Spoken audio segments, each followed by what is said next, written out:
میرے پاس باقاعدہ ایک بچہ آیا، جب میں نے آیت پڑھی اس نے کہا یہ قرآن میں شاہ صاحب؟ میں نے کہا ہاں۔ کہتے ہمیں بتاتے ہی نہیں۔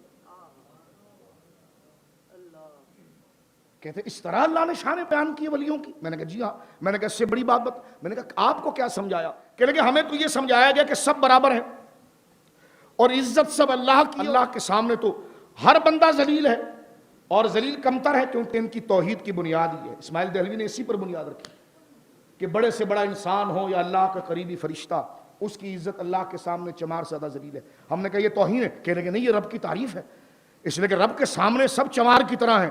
میں نے کہا تم ہوں گے، انبیاء اور اولیاء نہیں ہیں۔ کہنے کہ وہ کیسے؟ یہ تو ہم توحید اور اللہ کی عزت بیان کر رہے ہیں۔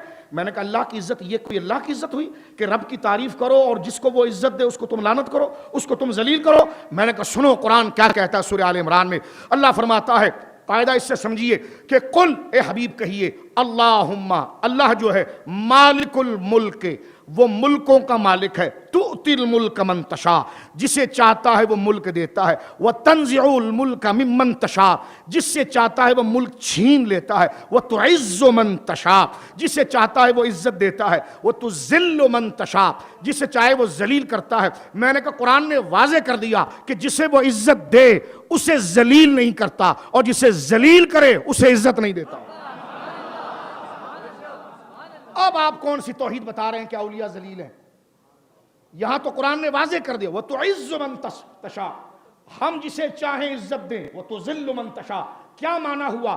اگر عزت والا بھی ذلیل ہو گیا تو پھر عزت کس چیز کا نام رہی؟ اور ذلیل عزت والا ہو گیا تو پھر ذلت کس کے نام کی رہی؟ تو رب نے فرمایا جسے ہم عزت دیتے ہیں اسے ذلیل نہیں کرتے، اور جسے ذلیل کرتے ہیں اسے عزت نہیں دیتے۔ تو عزت کس کو دیتے ہیں؟ انبیاء کو دیتے ہیں، اولیاء کو دیتے ہیں۔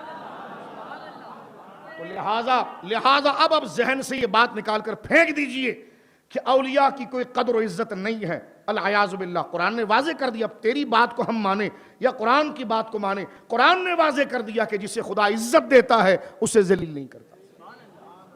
پھر آگے چڑھ کر ایک اور سوال، نہیں آپ سمجھے نہیں مولانا۔ میں نے کہا جی کیا سمجھے؟ کہنے کہ یہ تو شرک ہو جائے گا، پھر تو دل ان کی محبت میں بھاگ رہا ہوگا کہ ان کو بھی عزتیں ملی۔ تو میں نے کہا جب ان کے پاؤں کے نشان کو خدا حرم میں آباد کرے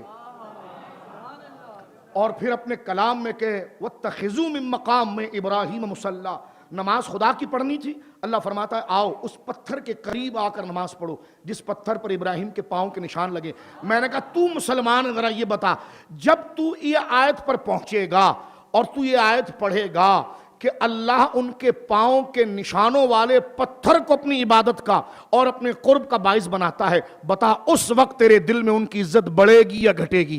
اگر تیرے دل میں اللہ کی عزت ہوگی تو تڑپ کے رہ جائے گا کہ اتنے خدا کے محبوب اور قدرت کے عزیز ہیں کہ ان کے پاؤں کے نشان بھی اللہ کی بارگاہ میں عزت والے بن جاتے ہیں۔ تو جب پاؤں کے نشان اللہ کی عزت والے بن جائیں، اللہ کی گھر کی زینت بن جائے، تو جس مزار میں وہ پورے بدن کے ساتھ تو وہ ان کا پورا وجود و مزار کتنا برکت والا ہو۔ یعنی کس منفی اس ذہن سے تو اولیاء کو ہندو نہیں دیکھتا، جس ذہن سے نجدی دیکھتا ہے، اس ذہن سے تو سکھ نہیں دیکھتا، جس ذہن سے وہ لال رومال والا دیکھتا ہے۔